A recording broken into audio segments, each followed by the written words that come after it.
everybody. This is your girl, Nikki Nicole of Divas of the Roundtable Podcast. I'm here with my girls, Spicy Red and Ladybug. On today's show, we have Cee Hess. Cee Hess is a native of the 904. A few months ago, we had Cee Hess on the show that we talked about colorism. He's well informed with many aspects of Black history, as well as current events in African American culture. He's had his YouTube channel at MotivatedMinds 628 for several years, speaking on everything from religion to music. Because of his love and diversity for music, we asked him to be on today's show about Murda Muzik, beats, bars, and lyrics. Should today's youth die behind words? Without further ado, welcome to the show, Mr. Cee Hess. All right. Glad to have you again. Well, all right. Yes. Back. All right. Glad to have you back on the show. So, before we get started on today's show, we as a collective would like to make a disclaimer. We want to say that in no way, shape, or form are we trying to single out any one person or group of people that's making music and is out on the scene today. We are simply talking about rap music and all its subgenres and how the beef has gone from battling on wax to being fought out in our city streets. Mm-hmm. So with that being said, let's get today's show started, you guys. All right. All right. So Mr. Cee Hess, we have talked about music, rap music, and you have given me a lot to go on about this show, you know, researching and stuff about this show. So you shared with me several videos, and in those videos, and during my research, that's when I discovered that drill music actually originated in Chicago. So we're going to say it originated when? Around 2010. Around 2010. Yeah. Okay, so you introduced me to an artist named Pac-Man, and he was credited as being the first drill artist coming out of Chicago. Well, first drill artist, period, I guess. He was basically he was credited with being the first person to use the term drill. Use the term drill, okay. If you listen to that song, it's called "It's a Drill." Mm-hmm. What the music is now, mm-hmm. It wasn't nothing like that. You know what I'm saying? So, if you listen to the song, he keeps talking. He's talking to a female, and he keeps saying it's a drill. Okay. And when asked, well, what does drill mean?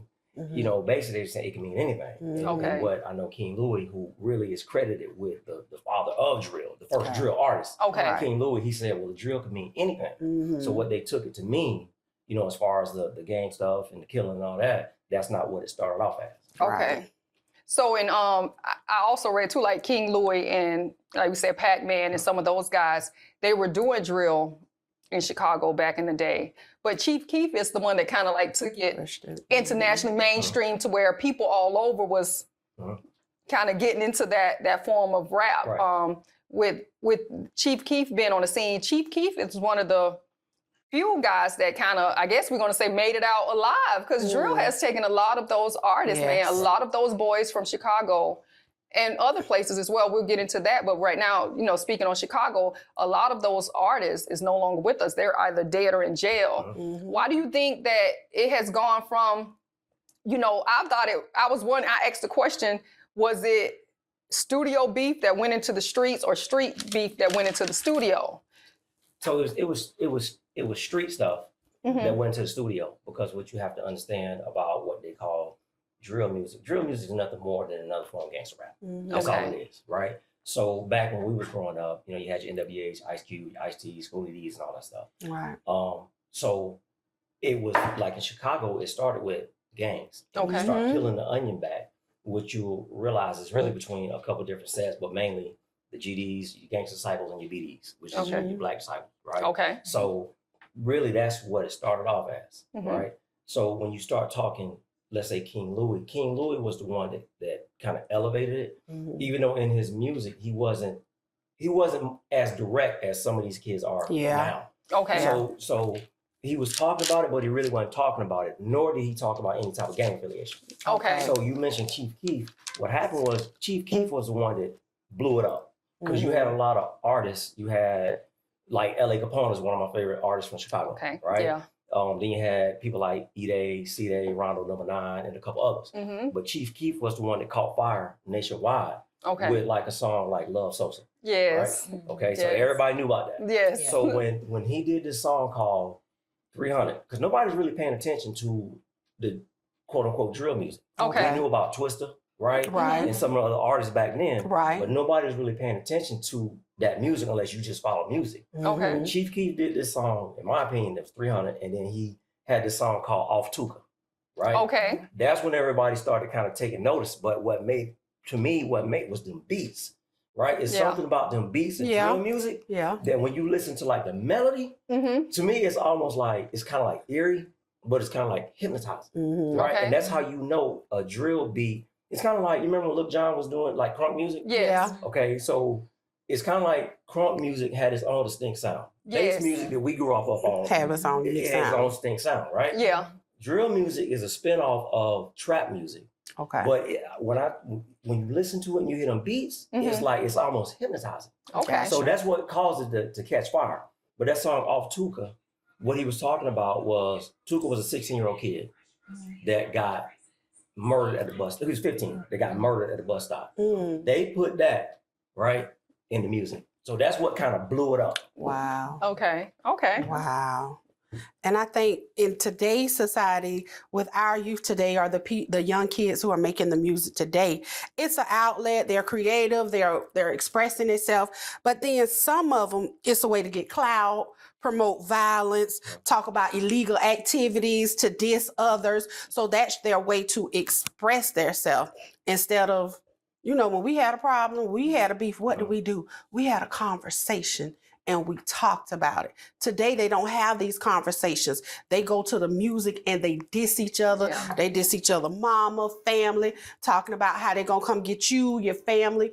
So it really causes beef where we could have just communicated and had conversations and talked to each other. We don't conversate like how we used to. So their conversation is going to the studio and I'm gonna make this diss record and it's gonna be offensive and disrespectful in the most disrespectful way. But the issue with that too is this. There's always been this. Of course. LL Cool J, Of course. Yeah, Right. Right, Ice Cube and WBA. Yeah. However, when we talk about this music today, it ain't only dissing, but when you start talking about murders Right. Yeah. that happen in the streets, Yeah. right? Yeah. And you put it in the music, Yeah. and it's detailed, right? Yeah. See, that's where the problem comes in. You know what I'm saying? Incriminating themselves. It's crazy. But how they do that. who is the person recording this? I'd be like, pause. Hey, I don't think you need to say this. Yes. Pause. I don't think you need to do. Did you realize all of the stuff that you just put in this music?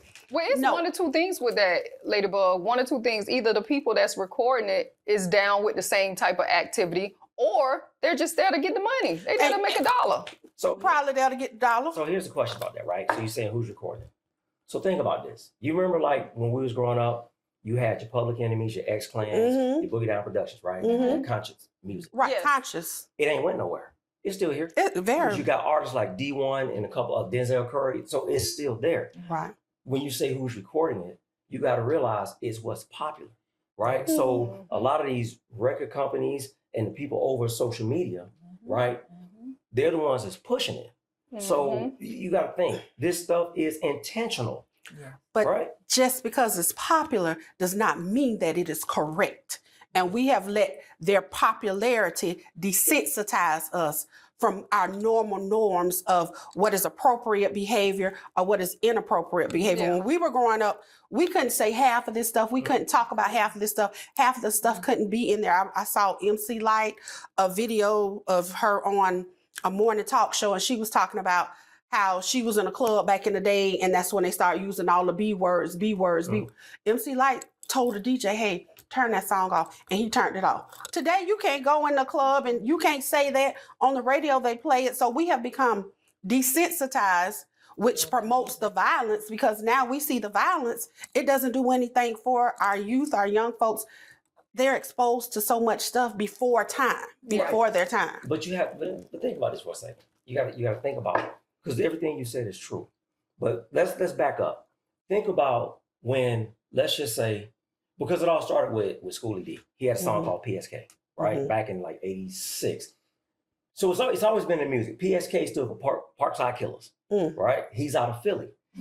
Parkside Parkside Killers, they're a gang out of Philly. Parkside is a neighborhood. So he says some things in there, right? He's talking about gangs and violence, but it's not as upfront. So how did we go from NWA was not being played on the radio at all? Right. We might get Rap City or UMTV Raps, and then even then they bleeped it out, right? Somewhere and somebody came along and figured out, guess what? This positive stuff ain't selling. So we're gonna push this negative stuff. Because at the end of the day, when you peel the onion back, it's all about the dollar. Right? I think, to be honest with you, it was a big shift in music, all genres with 2 Live Crew when they took it to the Supreme Court. You know, the censorship and everything like that. So once you have that censorship removed and people could say what they want to say, it was just like free reign. The devil was very busy, you know, and it was, like you said, we talked about, you know, Boogie Down Productions and people like that who was, you know, Public Enemy, Public Enemy was like a militant type of, you know, that's the persona they gave. But what he was saying, what Chuck D was saying was correct, you know, and it was positive stuff. So, and then you had people like females like Queen Latifah, you know, coming out, Miss you know, Melody, Miss Melody, you had all of these women who was on some different type of time. I was listening to Master P and Mia X was on there rapping. And I was listening to I was actually listening to what she was saying. And it was never one time she talked about her vagina, or this or that. She didn't have to. She was talking about so many other things, but in this society and culture that we're in, people feed off of that. Like we said, they feed off the drama. And the public wants that. They want that drama. You know, Cee Hess' son is a rapper. And I hate to use after we had A-Train on and he was talking about clean, and he's not he's a comedian. But he's a comedian that's standing in his truth. He don't curse, he don't drink, he don't do all that stuff.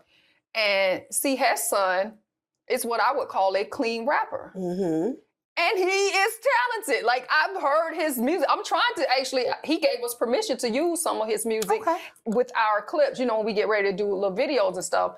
And, but he's not banging like these other dudes because he's not talking about banging. You know what I'm saying? He's not talking about killing it. He's not talking about calling females out their name. You know, he's not doing all of this stuff, but that's what, like we were saying, his son isn't popular because society. Or the public wants all of this negativity. They love the drama. They love the drama. They love that. And like I told, when me and my son was talking about Chicago and, you know, some of the stuff locally, because let's come on down. We was in Chicago. Let's bring it on down south. We got things going on. What you say, Tennessee? Oh, man. Tennessee has a big drill scene. Atlanta, Detroit. Man, it's every matter of fact. And Jacksonville. It's out of it's even out of the United States. It's in the UK. Yep, I read something about UK. But have you ever heard any type of violence in UK? Yes, this music is globally and the violence is globally. So here's the difference though. Like when you talk about UK drill. Matter of fact, New York is another one, right? So when you start talking about UK drill, right? It's not, it's violent, but they don't shoot them up bang bang, right? Because they don't have the guns over there. When you start peeling the onion back on that, they stabbing jokers. They got kids that were stabbed over there behind music. Right. Because it's neighborhood beefs, right? The different gangs, you know what I'm saying? And they on music and then they stabbing these kids up over there. Right? Wow. So and that's the other thing, man. Like when Public Enemy and those conscious rappers were big, what happened was the government stepped in. Right, and they basically what happened was it scared people. Right, scared them because they was too positive. They was telling the truth. But you telling me this music that we seeing kids getting laid down constantly, it's not scaring people. And then we got to think about social media. Social media is proliferating.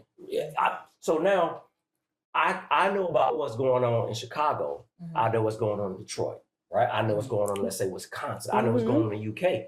Right, because of social media. You know what I'm saying? So that is part of the problem. And the fans, right, keep it going. But I think that says something about us as people. As we society, like the drama. We like drama. And like Ladybug was saying, we're desensitized because you got like the Grand Theft Auto, the games, you know, the people being able to rob and snatch you up out of a car. And we're seeing things now on regular TV that in our lifetime That as we when we were would've children that we never. would have never saw. And you know, it's the time we living in, but it's got to be something to kind of, we got to be able to do something as a community, as a society, as a people to kind of pull it back, to try to save our youth and bring fun back to it. Like, you know, I was telling Cee Hess, I said, music is supposed to uplift It people. is. It's supposed to make you feel good. It is. It's supposed to, you know, be positive in your life. And I told him, I said, back in tribal day, you know, when you had tribes had war chants and music that they played to prepare for war. Yeah. They played those music, you know, those drums, and you know, they had all that stuff going, and they got their warriors ready for war. Right. But they didn't play that all the time. They didn't play that particular type of drum rhythm and everything all the time because that was the war chant. Our children are listening to war chants all Every day day, long. every day. All day long, they're ready for war. They don't know when to calm it down. put it down. It's They entertainment. don't know when to come out of character. Come out of They don't know character. when to come. So that's just like, if y'all think about this, let's talk about Ice Cube and Snoop Dogg, right? Ice Cube start off as this gangster rapper. Half of NWA stuff Ice Cube wrote. Right. Right. A majority of it. But what people don't know is that Ice Cube was educated. Yep. Ice Cube didn't live any of the stuff that he was talking about. He came into character, did what he did, and got out of character. We talking this gangster rapper, same thing with Snoop, right? How is it that Ice Cube ended up producing, he went from Friday to Are We There Yet, Yeah. right? Snoop, when the last time you seen Snoop on TV? What was he doing? At the Olympics. At the Olympics. You see what he was doing? And they Right. say he got paid every Right. single day. They said he made good right. money. So they went from shoot 'em up, bang, bang, kill, kill, kill. They came out of character, went home to their wives. Them dudes been married forever. Yes. The problem is these kids now, they don't ever come out of character. Exactly. Right? When you go to some of these, you can YouTube some of these funerals. Like, and I'm gonna use Nipsey Hussle, for example. The streets was talking about Nipsey Hussle. His family was talking about Irmus. Oftentimes who the streets is talking about and who the family's talking about. Two different It's things. different. Totally different people. Two different But things. these kids can never come out of character. When you hear, I heard an interview with Yellow Beezy. I was listening to it last week going to work. And he was talking about the night he got shot, when she survived. He was leaving the club and he was running stoplights, running stop signs, right? And he said, because if the car behind me and they run this stop sign, they follow me. But what kind of way is that to live? Right. Right? Yeah. If Right. I can't go from this side of town, I can't leave my neighborhood, or I can't go from over here to the beach, right? Without what kind of way is that to live? These kids don't ever come out of character. They never. And what we have to realize is some of the great rappers were educated, some of them were not. It was a TikTok video that showed educated rappers with high GPAs versus uneducated rappers. And the things that they talked about were totally different. It was still the same thing, but they put a different spin on it. And I feel like with our kids as parents, I don't have kids, but my nieces and my nephews, my godchildren, hey, you got to sit them down and tell them certain things, because when they repeat it, no, baby, this is not what this means. You don't really need to be talking about this, but since it's in your mind and you've heard it, let me break it down to you the right way so you will know. And sometimes the parents don't sit these kids down and talk to them about these beats, these bars, these lyrics, and these words. Their thing is as long as you don't do what it says in the song, that's not helping me. Break it down. Why shouldn't I do it? What are the ramifications if I do this stuff? When you got your back turned. Right. Because if I haven't set you down and told you the consequences, like, hey, you see this rapper, he's promoting all this gang violence, but look at him. He might be shot. Something could happen to him. They're not thinking about the ramifications of all this behind this music. Yeah. Y'all just see the person with the bling on. They got the necklace. They got the big bags of money. They got the They just women make here. their eyes bigger. All of that is glorifying what they're doing. It's not Right. telling the truth on what actually happens when you glorify something that's negative. So you know what, and that's a good point too. So like, I remember I used to have parents, and they would, because I do mentor kids, right? So I used to have parents that would bring their sons, hey, I need you to talk to him, or they'd be like, you know what, we need you to take him down to the jail. So that was cool at first, but I started saying this: I'm not going to take these kids down to jails no more. For what? Because what they're doing now is they glorifying jail. Ice Cube said in a song way back in '91, he said, I had to do a week in the county. Well, the county is just like a party because in the county, you know everybody. You know everybody. Right? You know everybody. And so they glorify it, but they really don't tell you the truth about jail and prison. Yeah. Right? So I stopped saying this. Listen, we're not going to talk to these kids about jail because guess what? It don't scare them because they glorify it, right?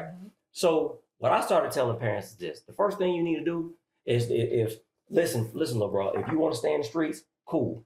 Tell your mom to take out a large life insurance policy out of you. That's number one, right? So that way, when you end up dead, which so many of them do, right? Your mom and them, your people can bury you and she can go buy a house, right? I keep saying mama because I know some dads involved, but we see a lot of mamas. Yeah. Then the other thing I tell them is this. Listen, mama, go take little Mookie down here to the mortuary. Let him pick out his Let casket. him plan his whole funeral. Take him in that room. Let him pick out his casket. Let him pick out his urn. Take that joker down to the cemetery. Show him his plot, or if you a mausoleum, or whatever you gonna do. Right? That's the best thing that you can do for these kids, right? Because jail ain't scaring these kids. It's not. Right? But when they see the reality of these things, because there's no reset button on this thing called life, and then they don't see everybody talking about Rico, Rico case coming. These kids don't understand what a Rico case they have no clue. They have no clue. And they are tagging these kids as gang members, and people don't understand how they're tagging as gang members because people don't read the law, right? So they don't see all of that. So when you doing 5 to 25 to 40, they don't understand the concept of 25 calendars, right? 25 years of your life, Gone. right? Gone. They don't understand that when you 10 toes up, there is no coming back from that. Yep. Right? There's no reset on this. What do you what do you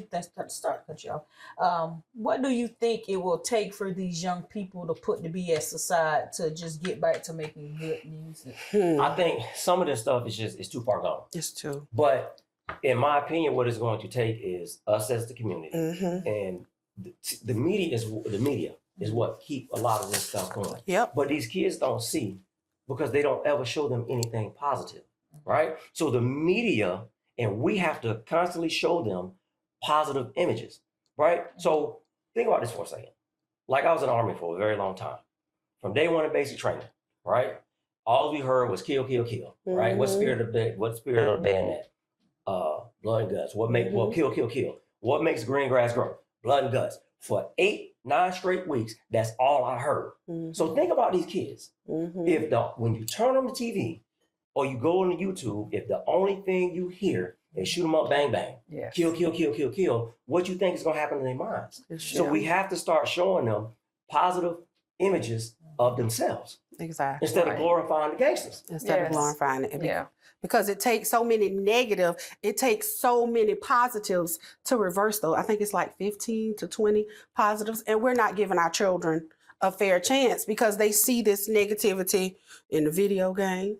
They listen to the music. They see it in TikTok. Some of them experience it in their own home lives. So where do children actually feel safe and protected? Especially if your parents or your loved ones are not saying, hey, just because he go grab a gun in this video, that doesn't mean that you go grab a gun, because kids today don't have no fear of guns. They just pick guns up. I mean, in the music telling you go pick up a gun and shoot, and they do it because you don't have a parent saying do not do it. And then my next question is, why is the beef so glorified with the men? When the women have a beef or a confrontation, we might have a little fight. We might throw some shoes or drink at each other. The women through. You know what though, Ladybug, to interject right here, because me and Cee Hess talked about that when we was discussing the show. My son put me up on some music yesterday. And in the song, the guy was saying girls' names, And I told my son, I said, darn, these girls in this mixed up in with this. Now, this was from Chicago, I believe it was. My son was like, yeah, them girls, they spraying them up too. The girls are affiliated with it too. And just to piggyback off what you were saying about the family, encouraging, in a lot of places, you have people that's 3-4 generations into the game. So all they see is that. The game. Whereas the old school gangsters, they kept a low profile, did their thing or whatever, they made their moves. But these young kids, because of social media and everything, They want a world star. You know, they just want to be seen. They just want to be out there, and you know, they want the glorify all this bag. They stuff. want the They want the bag, but bag, they want and the they bag. want to show how many guns they got. They want to show that they can use them. When they have used them, they don't even care about implicating themselves in a In crime. a crime. Not at all. That's the thing about it to me. Not I'm at like, all. is these boys and girls crazy? Are these kids crazy? Right. What is wrong with them? Is these crack babies? What is It just makes me think about the song Self-Destruction. Self-Destruction told us what we was going to do. That was headed for self-destruction. told Sure us did. Sure did. exactly what we was going to do. They told us this music, this lifestyle, they just put it in a more eloquent, dignified, did. and they Sure brought people did. together. But that tells you self-destruction was 88, 89. Yep. But that tells you that this is really not new. Mm-mm. But the thing is that the music now is more direct and it's disrespectful. It's They just disrespectful. killed this kid. And I call him kid because they kids, 25 or whatever. That's they kids to me. Mm-hmm. They just killed this kid in West Philly. This kid basically was chasing clout because the more disrespectful he got, The higher the more you got. likes and clicks and Mhm. all of this stuff he got. Yeah. So this kid filmed a video. This is West Philly, of him in his video. He went to the gravesite of one of his ops, right? And they show him in the video digging up the grave. Guess what? He didn't last long after that. Go to YouTube. It's all there. Why? Why? Right. I mean, what in your mind? What in your mind Make would you think make you could you keep getting want away to go with to? this? You can't get away with it. You can't. And then ops. My god baby asked me when she was 8, "Godmama, you got ops?" Girl, what are ops? No, I don't have. What are you talking about? I didn't know How what they you was talking about when I first heard it. How are you Like, 8 what is years that? old and know what ops are? Because they play them video games and they have ops, and I'm like, what are ops? You don't have no haters. You don't have. I was like, no, a hater is just a hater. I He's don't a know. motivator. Right. A hater is a motivator. We're gonna take that and motivate. But they like you, they thinking ops is your true enemy. Whereas op is a hater, and we don't pay haters no attention. And the sad part about that is the real enemy, they ain't even got their focus on them. The people who are really, truly against them, as Right here, young black men and women in this world, they ain't even got their focus on that. They so busy looking at what you say about the ones, you so worried about the dead, how do you say, what's the saying you What I say? said was this. So what I said was this. Because I was talking to some kids, this was where it came from. I was talking to some kids one day. And I was asking him about all his friends and stuff. Mm-hmm. So where's he at? Locked up. Where's he at? Locked up. Where's he at? Dead. Where's he at? Dead. I said, you know what's crazy? I said, y'all are so busy fighting over what's dead that y'all are not focused on what's alive. living. Right? Yeah. So my thing is, think about this. These kids ain't, you over here shooting him up over your dead homie who ain't coming back. Yep. Yeah. But you ain't thinking about some of these kids have kids. They're not thinking about their brothers and sisters. Yep. They're not thinking about their mothers and aunties and you know what I'm saying? Because Yeah. brothers have no names.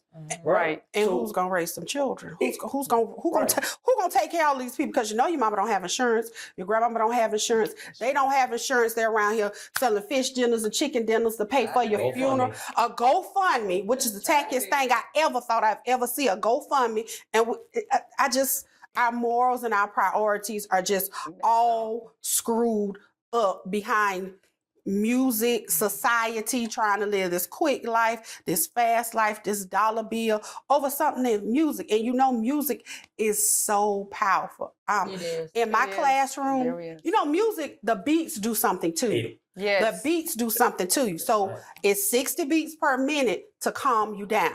So I find music for my kids with 60 beats per minute. Anything over 60 beats per minute, it's gonna do something to you. It's gonna amp you up. It's gonna ramp you up. So when you know, because when you listen to fast music, And what you you do in the driving, car, you you spin. drive fast. I was just gonna when you say hear all that. that boom, boom, boom, boom, boom, Yes. it does something Yes. to you. And people don't know that because they don't take time to see, well, what is this music doing to me? How does this music affect me? How does it stimulate my brain? So the faster that music's playing, the more it stimulates your brain and the right. more it makes you do things. But parents don't sit down and talk to their kids about, hey, let's tone this music down. Hey, I'm gonna put on some Earth, Wind, and Fire. What's that? I mean, if you switch it up, they'll be looking at you like, just what? back in the day, our dances. See how our dances changed? Now they're twerking. Yeah. But when you go to the dances, these kids don't dance. They stand around on the wall and look. Yeah, these kids don't dance at And dances. we had some shake what your mama gave you now. I mean, I mean, our dances, we dance. Well, we wasn't doing that back in the day. Like the dances they're doing now. Yeah, the dances they do now. Get up. they were keep popping. I want 3-year-olds doing it. I want you to remember this though, right? Because this is the one thing nobody wants to pay attention. We talk about the media all the time. Mm-hmm. I want y'all to always remember this. Whoever controls the media controls the minds. Mm-hmm. Yes. Right? Correct. Whoever control the media can have, Malcolm X said this, the media can have a guilty person looking innocent and an innocent person looking guilty. Yep. Right? Yes. So we sitting here talking about this music, but that's all the media is pushing it. These kids are somehow, some of these kids are somehow thinking that I gotta do this type of music to get on. Right? So it's about the media. So sometimes we have to force them, right? We got to force them to paint ourselves in a more positive way. We don't glorify, just like, I'll use Gabby Thomas, for example, the sprinter, right? She just won a gold medal, right? Yes. So people don't realize that Gabby Thomas has a bachelor's degree and a master's degree, right? She got a bachelor's degree from, I want to say, Harvard. Yes. Right. And she did. her master's degree, right, from University of Texas. Yes. But then go look at what her degree is in, right? It's neuro. It's something. I want to say like neurobiology or something like that, right? But guess what? They don't publicize that. They don't advertise the positivity in what we do. Yeah. You understand what I'm saying? So it's like I told my son, you're positive. I said, but ain't nobody paying attention to your music. I said, let's say we get Mr. Mike and Leander, I said, we get them to come to my mama's neighborhood, go down by the railroad tracks. You clean, but you start talking, shoot them up, bang, bang, kill, kill, kill. We take a few of these guns out of the cabinet and put them in a video. I said, I guarantee you, in about 2 months, you're going to have over 100,000 views. Yep. Yeah. Right? Because that is what they show us. Yep. Whoever controls the media, they control the minds. And he's a very talented guy. Your son, he makes really good music. I mean, I would let my kids listen to it. And that's what I told him. I said, he just got to find that community that supports that type of stuff. Those parents and teachers, church members, anybody can listen to his music. It's good music, you know? And I just wish it was more of that. And like when me and Cee Hess was talking, getting ready for the show, and I told him, I said, man, it's so crazy out here. Will Smith would have never made it nowadays. Oh, no. He would have never made it. Oh, no. Fresh Prince, the rapper, he would have never made it nowadays. It's a lot of people that would have never made it because what you're talking about, it's not important. It's not popping. You're not going to get no clout for this. You know, just think about it. Back in the day when they made videos, the videos match the song. Yeah. Today, all the videos, everybody riding around in cars. They got the guns and the bottles. And you just showing how much money you got, how much bling you got. That's all you're doing right now. Okay. So we just need to find a way to be productive and positive and help our kids and let them know this music and these beats is not your life.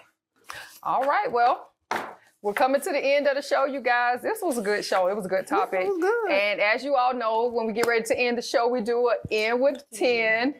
So we have 10 new questions to ask you this time. You ready? You ready? Get ready. Okay, Ladybug, start us All off. right. Where do you see yourself in 5 years? You know what? I still see myself mentoring. Okay. Right? I still see myself working in the community for these kids. That's great. What would you tell your 25-year-old Cee Hess? You know, just keep doing what you're doing. All right. Right? Mm-hmm. Don't change a thing and don't let anybody dictate to you who you are. Always be you. Be true to yourself. Amen to that. Tell us something about you that we don't know. As a kid, I always my whole goal in life was to be a police officer. Oh, That's okay. what I wanted to do as a kid. All right. And that was so I could help my community. Oh, that's good. Spicy. Okay. Water ski or snow ski? Water ski. Had to think about it. I did. You're gifted $1 million. What are you going to do first? First thing I'm gonna do is I'm gonna give something to my dad for the church. Oh, Right? I'm gonna donate some to the community, and then the rest of it I'll give out between my family members. If you could binge watch one TV show, what show would it be? Man, it'll be some documentary. right? Because I love documentaries. Okay. So, yeah, it'd be some documentary. Okay, so you are ex-military, as you stated. Would you rather be a recruiter or a drill sergeant, and why? I would go back and be a drill sergeant for the rest of my life before I went back and been a recruiter for one day. Oh, wow. Okay. Because it's just like, as a drill sergeant, you get to shape minds of really young people. You know what I'm saying? So that's what I like, and I'm high energy, and it's always go, go, go, go. And you look at my face lighting up, right? Yeah. So I'd rather be a drill, I'd be a drill sergeant for the rest of my life. Okay. Okay, what has been your greatest achievement thus far? For me, it is with my kids, right? So I always say I'll say 4 boys, right? Because my stepson. So 3 of them, they're adults. They all graduated high school. Okay. They all got college degrees, and they have never been in any trouble. Amen. That's great. Okay.